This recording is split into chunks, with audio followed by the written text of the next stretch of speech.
কুমার সাঙ্গাকারা একজন শ্রীলঙ্কান সাবেক আন্তর্জাতিক ক্রিকেটার এবং ক্রিকেট ইতিহাসের অন্যতম সেরা ব্যাটসম্যান ও উইকেটকিপার। পূর্ণ নাম কুমার চোকসানাদা সাঙ্গাকারা। জন্ম ২৭ অক্টোবর ১৯৭৭, মাতালে, শ্রীলঙ্কা। ব্যাটিং স্টাইল বাঁহাতি ব্যাটসম্যান। ভূমিকা উইকেটকিপার ব্যাটসম্যান। টেস্ট অভিষেক জুলাই ২০০০ দক্ষিণ আফ্রিকার বিপক্ষে।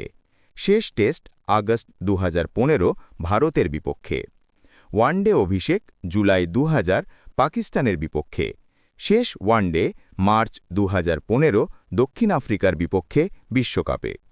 প্রধান অর্জনসমূহ: টেস্টে ১২,৪০০ রান প্লাস, গড় প্রায় ৫৭। ওয়ানডেতে ১৪,০০০ রান প্লাস, গড় প্রায় ৪২। ২০১৪ সালে তিনি শ্রীলঙ্কাকে টি-২০ বিশ্বকাপ জেতাতে গুরুত্বপূর্ণ ভূমিকা রাখেন।